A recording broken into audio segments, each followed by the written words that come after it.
Hello, everyone. Welcome to another episode of Modern Business Operations. My name is Sagi. I'm the CEO and founder of Tonkean. And today I have the pleasure of hosting MVK, the CPO of Coupa. Hey, man. Good to finally meet you.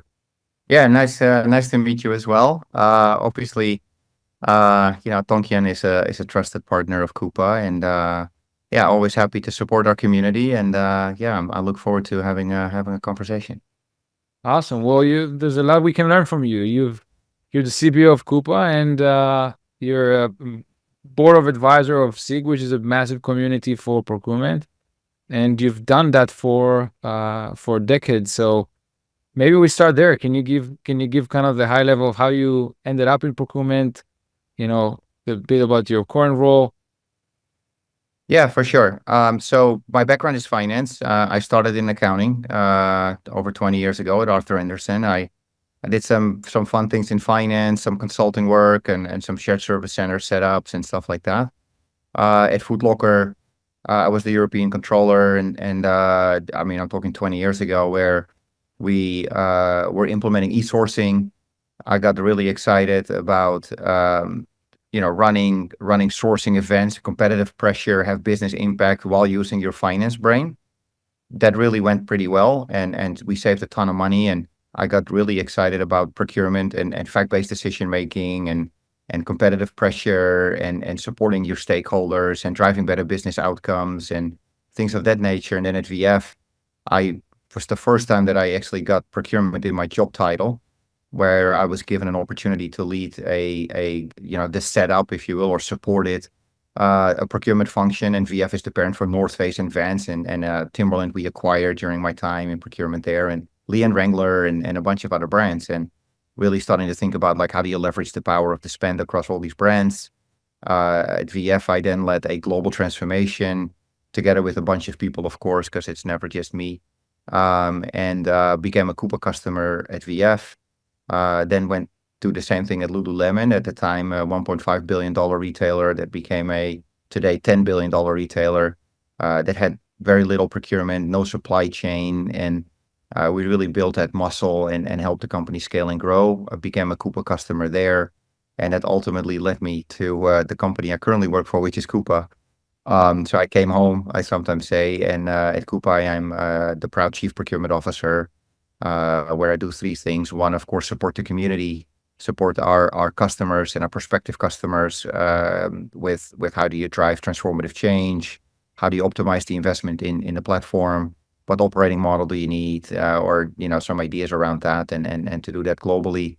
And of course, I get to support my awesome team at Coupa as well on the procurement side, and occasionally talk to our product people about the latest features and functions that are coming into our platform and what our customers are asking for. So yeah, it's been a remarkable journey. I've been very, very fortunate, and yeah, I've now lived in 5 different countries, and yeah, quite consider myself a global citizen.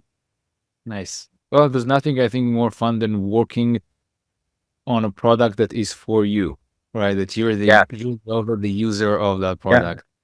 yeah, Uh, you know, marketing that are doing marketing for a marketing product, or engineers that work on product for engineering, and for you the procurement. Oh, that's awesome. It definitely want to learn more, or ask a little bit more about sort of like those big transformation. I think I saw a quote from you. You said at one point that if you're not, if you don't have scars for procurement, you haven't pushed hard enough.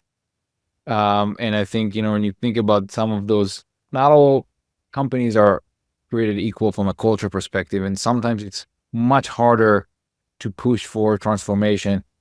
Uh, let's talk a little bit about that. What yeah. I what think the what's gonna it Yeah, comes down to. yeah, and I say this a lot, and so some folks that are listening are gonna say, like, "Oh, I've heard that before," which is true, but it also means that I mean it, and it's consistent, right? But what I think I've said is, don't be afraid of scars. I'm not saying you should have scars. I'm just saying, don't be afraid to have scars, as you are in procurement. And the reason why I say that is, often procurement is about change, and often procurement is about, hey, let's drive a competitive process, or let's look at requirements that the business believes that they need, and let's challenge that. Not for the sake of challenging, but I think procurement is all about providing the business with optionality and to drive decisions based upon facts and real data, and not because a certain supplier has been in my ecosystem for the past 15 years doing a really good job. And I'm not debating that. So we are about driving change, but we are also need to be very clear with our stakeholders. Procurement does not have the D of decision, right? I don't decide who a supplier is, but what is my responsibility is to make sure we extract the most amount of value out of the spend. And that could sometimes mean changing our business process. It could sometimes mean changing our supplier. It could also means changing both. It could mean changing our demand patterns. We need to maybe be much better and more accurate with our forecasting so that our suppliers know what we need in order to ensure business continuity. Or maybe we need to de-risk our supply chain and we need to have multiple suppliers rather than be single sourced.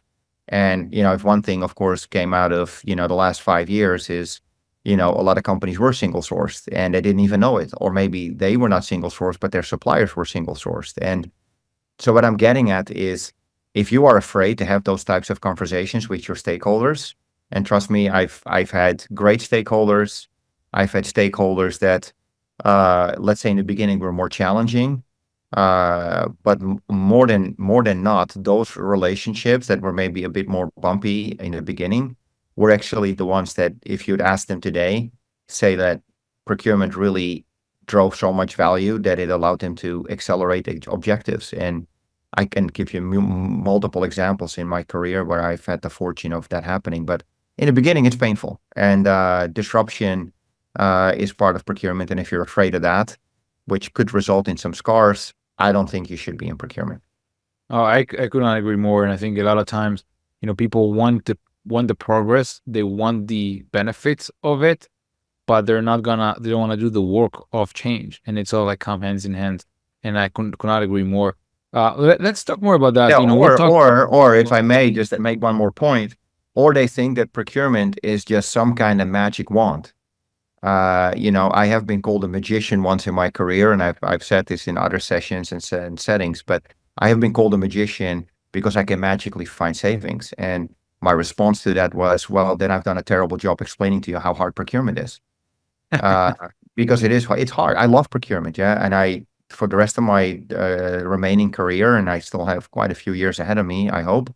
I'd love that to be in procurement because I love procurement, and I think it's the coolest profession. And I've said this many, many times. I said this 10 years ago, 15 years ago, that I do believe that procurement is the coolest job in the world. But yeah, I've been called a magician as well. So, which I think it's far from it, right? But anyway, yeah, go ahead. It definitely feels, by the way, that procurement gets more spotlight in the last, few years. I have my own analysis of why, but I'm curious to think. Why do you agree with that statement? Why do you think that is? Yeah, the short answer is it's because the board cares.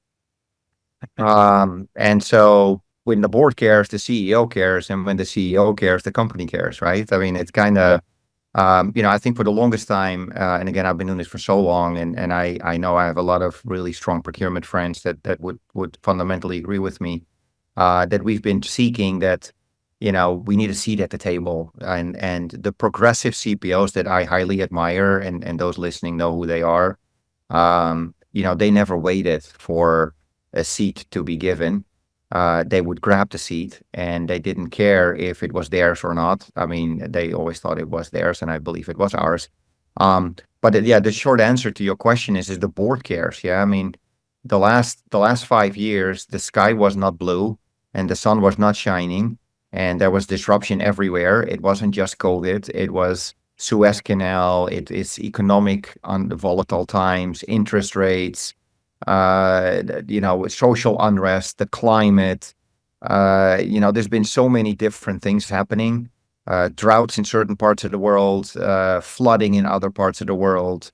And so I think it let a lot of boards and CEOs and let's say the C-suite realize that they didn't really know a whole lot about their supply chain, and they didn't really know what procurement was doing. They just always, you knew that stuff would end up at the right place at the right time without maybe understanding how challenging that sometimes is. And I think it's just, it's just the focus that I think top line growth is the other thing I'd say and answer is, top line growth is much harder to get. It's much harder to grow your top line. At Coupa, we've always said a dollar saved is much more impactful than a dollar earned.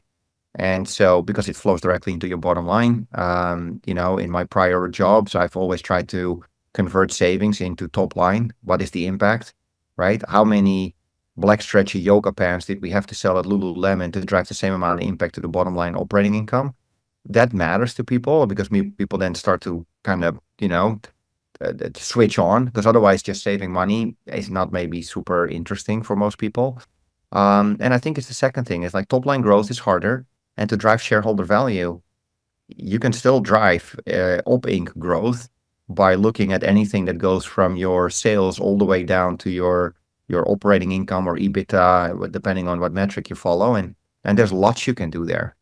And so I just think those two things are probably why procurement is getting so much more attention the last 5 years. And I think the way you just described it too really aligns well with the previous point, right? Of it's not magic. It's about communicating the importance and working with the stakeholders. What is, and we'll talk about, technology for a second, because obviously you moved to Coupa, like you said, being sort of like what helped you to unlock a lot of it. But before we go there, maybe like another minute on, like, let's talk a little bit how you manage, how you lead, advice for folks too that are hearing what you're saying and they're like, man, I really want to be able to kind of push that change. I don't know how to go about it. I don't know how, how to describe it. I think that tidbit on the top of the line, I think top growth, I think is very critical, right? Using what you bring, but trying to put it in the mind frame of the person you're trying to convince, right? I'm wondering, kind of like from your experience, what are some tactical things that helped you? Yeah. I think the first thing is, if you're interviewing for a job, set some really clear expectations and don't just let that company interview you. But I always say, like, I should interview the company. Like, why would I join you guys? Like, here's the maturity 4 stages, and I can send it to any of your listeners. It's super simple. It's a one piece of paper. We've put it out. It's something you can download. What are the 4 stages of procurement maturity? And in an interview, say, okay, here's what I'm here to deliver. Here's what I'm going to do. And if this is what you want, then we should continue to talk. And I will tell you exactly what I expect from you and your organization.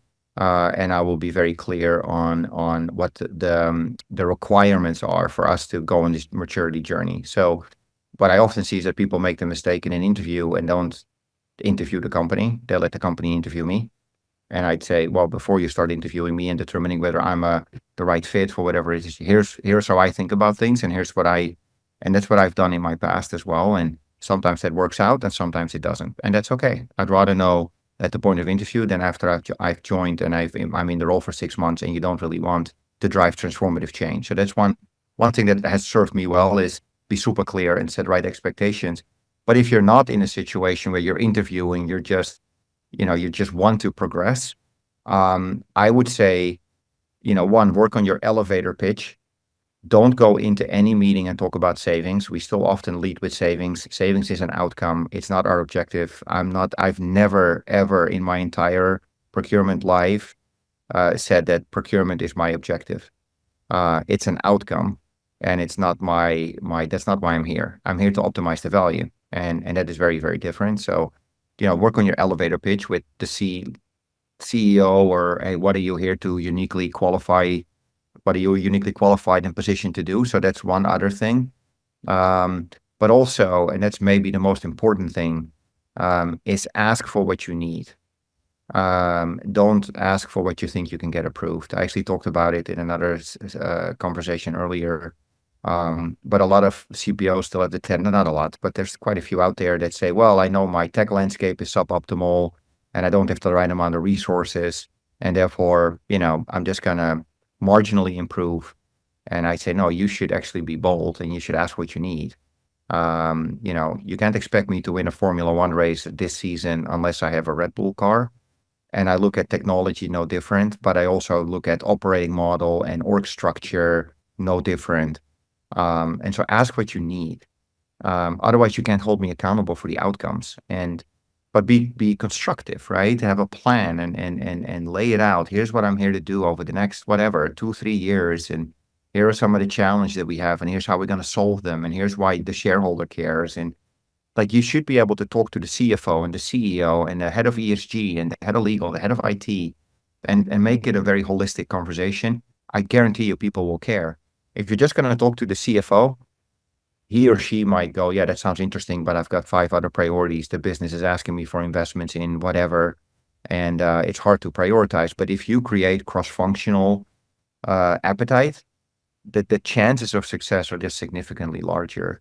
So that's probably the third one. I mean, I probably have another 5 or 6, but I think the key 3 are those that I just shared. Yeah, no, I love it. And it goes back to that creating your own chair, right? You said earlier, instead of waiting for the chair to happen. But I love it. Those are very, very practical. And I'm happy to help any of your listeners. And I know what I'm saying, because that's, that could be, I could set myself up for open up the floodgates, but I'm happy to help, and I'm happy to share how I've done that. And I'm not saying that's the way. It certainly is a way that worked really well for me. Absolutely. No, I appreciate it.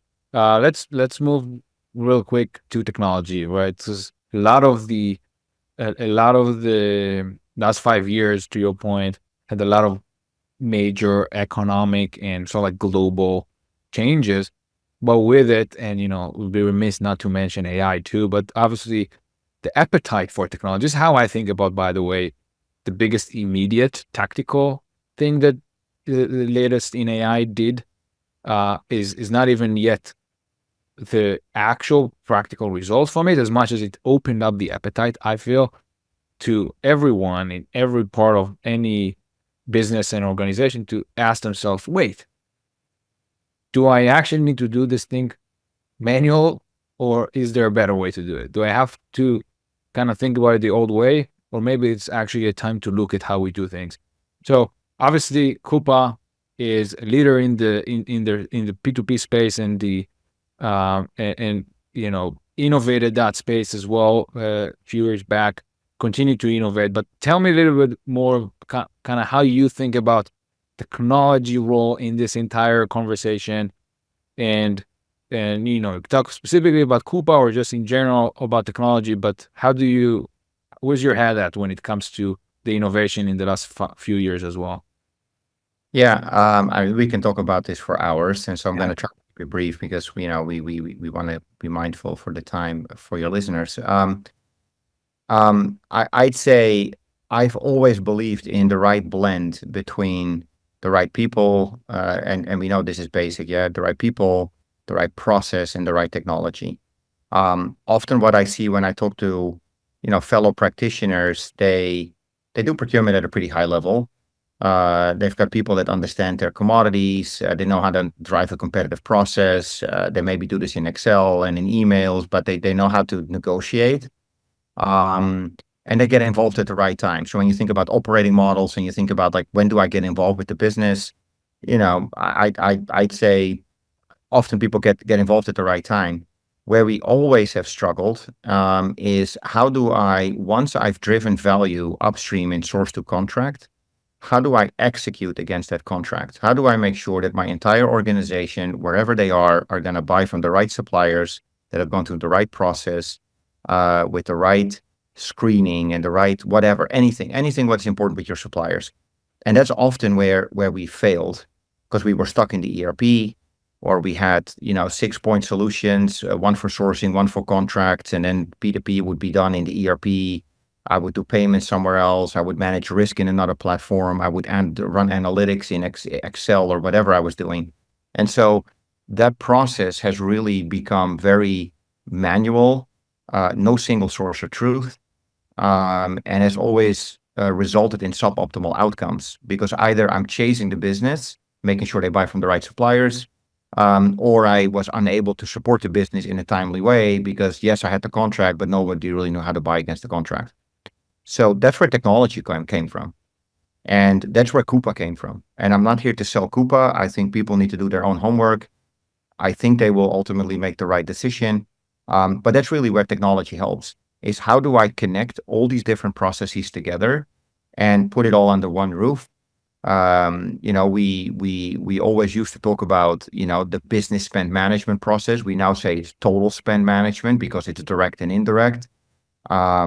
We talk about the macro out there and what's going on in the world, and we just talked about that a little bit.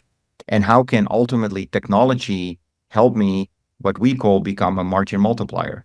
Now, what does that mean?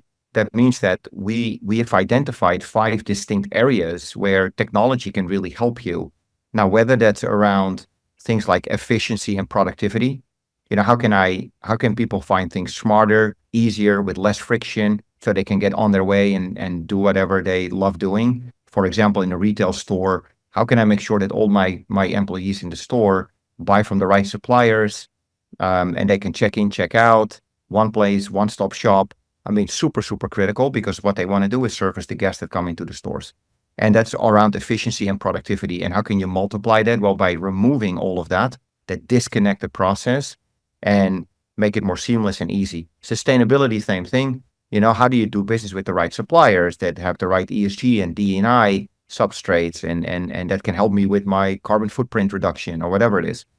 Resiliency is another one, and I'll get to this really quickly. Resiliency, what do I know about my suppliers, and what happens if one supplier either goes bankrupt or fails to deliver? Do I have optionality in my supply chain? Super critical. Technology can help you with that. And the last thing is growth. We just said that top line growth is hard to come by, but with margins being thin and there's a low or no growth environment, what you can do is be better with the resources that you have, that you can reinvest into top line growth. And all these different elements are all going to help you, these 5 distinct areas, becoming a margin multiplier. And that's ultimately how we think about technology. Is technology enables you to go from where you are operating today to where you could be operating. Like, what's the art of possible? And that's how I think about technology. And we can talk about AI, and we can talk about machine learning and generative AI. And yes, they're all out there, but I fundamentally believe without a platform that connects all these processes together, single source of truth, and then have an AI that trains based upon that data set, which is exactly at the heart of the company I work for, that we've been doing for 10 plus years, aggregated spend data, anonymized, like we now have $7 trillion almost worth of spend in aggregation. That's what you want, so that AI is trained on reliable, structured, governed data. I think that's where technology should be. It should be easy. It should be seamless, fun to use, user-friendly, high level of adoption. And if you think like that, then I think you're on the right path. And I think one question that comes up a lot is, technology is obviously, and I think everyone will agree with it, it is a force multiplier, right? That's literally the definition of why you would ever bring any technology. From your experience, and we can kind of finish with that, but from your experience, when is the right time to bring technology or make technology changes, right? Some people would bring technology first and then trying to figure out the process. Some people will go too far. We're trying to define the process before, and there's obviously a dance between those two. From your perspective or experience, any kind of tips on how to think about that? It's a very tough question to answer, because I would say there's always a good time, but that's maybe too simplistic to think about it.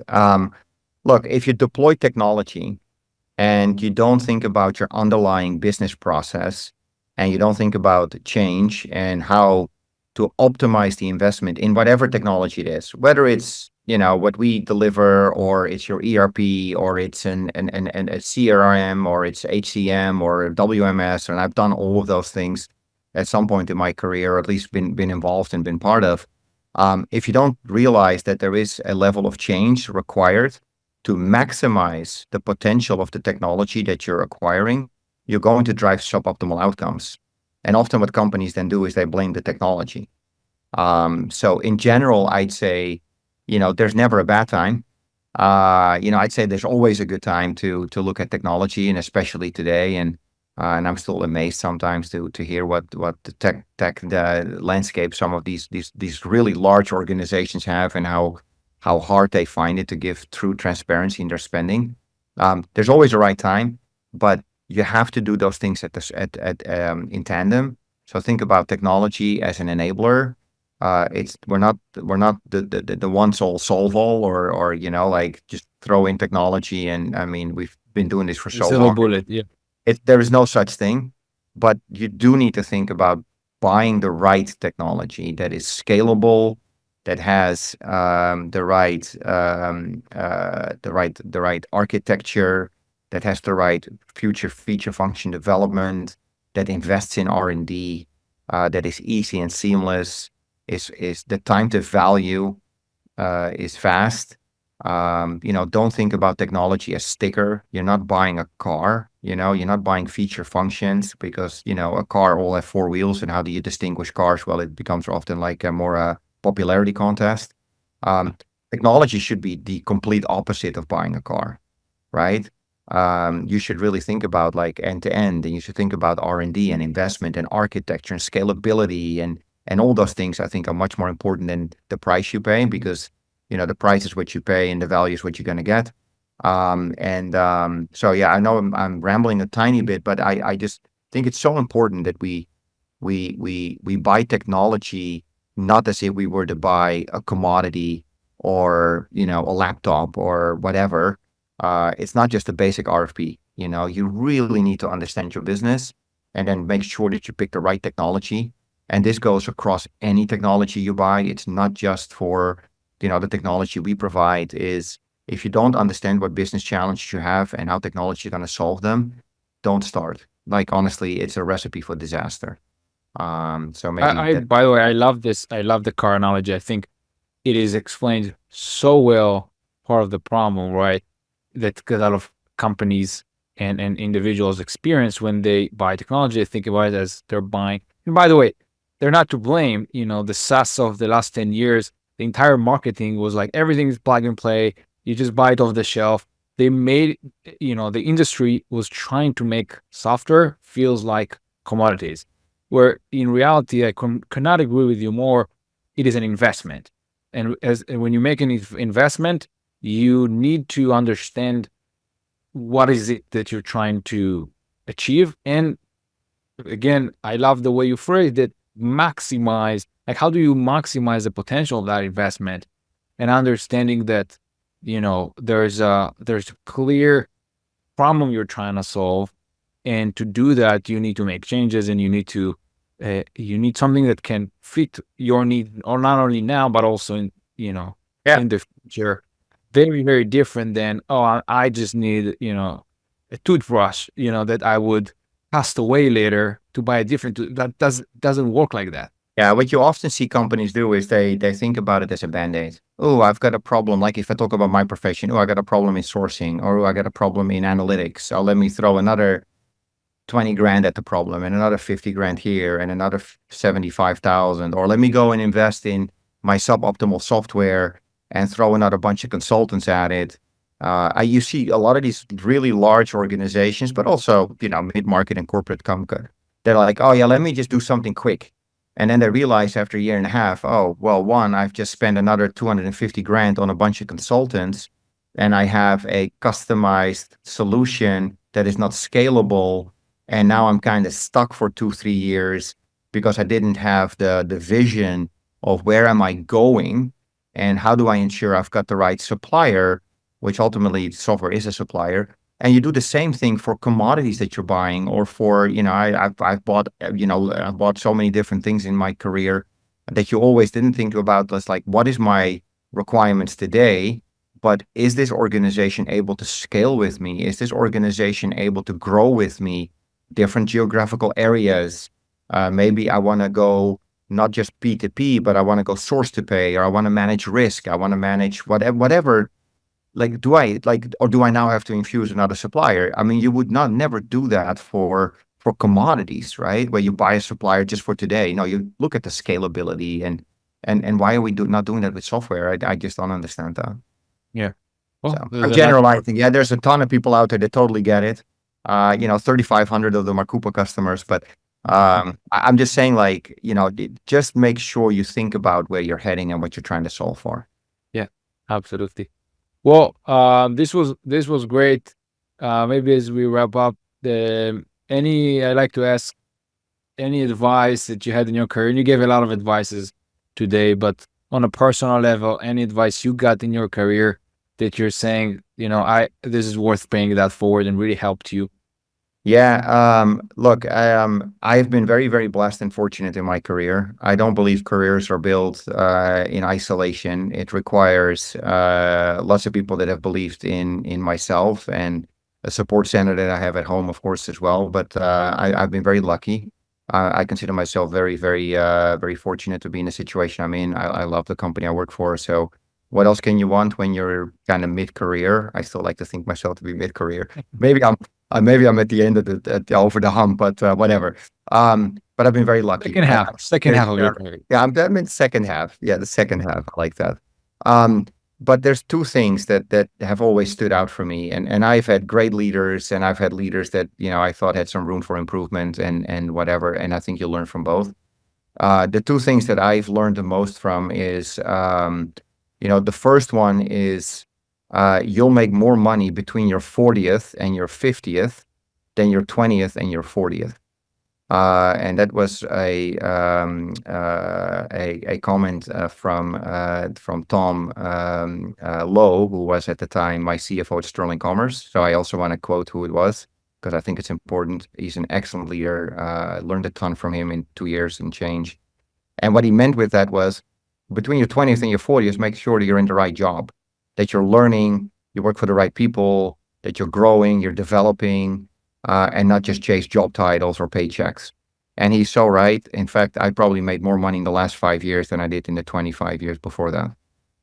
So I just want to kind of, and it's not that, it's not like, I also don't want this to be taken out of context. But it's so true. And so I just want to say, that's my first thing, is you'll make more money later on in your career. So make sure earlier on in your career, you make the right choices, calculated risks, sometimes do stuff that you're like, am I ready for it? 70% you're ready, 30% maybe you're not, or 50-50, whatever. So take some calculated risk, but be smart about building your career and building your reputation. The second thing is build your network. And I cannot stress this enough, especially to those that are just starting. Start building a network. Building a network when you don't need it, so when you do need it, you have it. And a lot of people are working in their career and they're crushing it. They're doing all sorts of amazing stuff.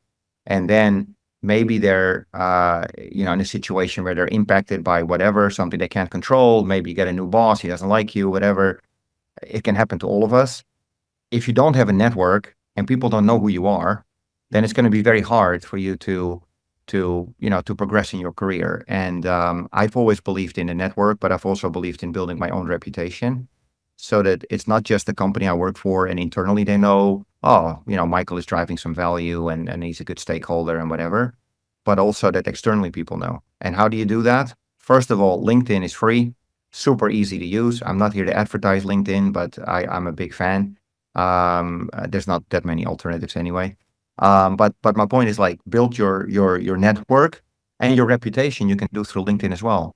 And see if you can do a webinar or do something like this that people might go, huh, that's interesting. I never heard about this guy. Maybe I should follow him. And I'm not saying I have a ton of interesting stuff to say. I'm just saying, like, build your brand so that people know who you are, what you stand for, what you've accomplished, and be willing to talk about it externally. Otherwise, no one knows. So those are things that I want to share with your listeners that I think are critical for. At least they've worked really well for me. Oh, perfect. That's super useful. I love it. If anyone wants to learn more from you and, nerd about those things, you mentioned LinkedIn. I'm assuming that's where they find you. LinkedIn is the easiest. You can send me a message. I do try to respond, even if I say I don't have time. But yeah, I mean, if you do really want to connect and have a serious conversation, make sure you're thoughtful. But if you email me at mvk@coupa.com, I promise you I will reply. Perfect. Awesome. Thank you so much, man. That was great. And thank you for joining me today. Yes, thank you for having me. I enjoyed it too. Thank you.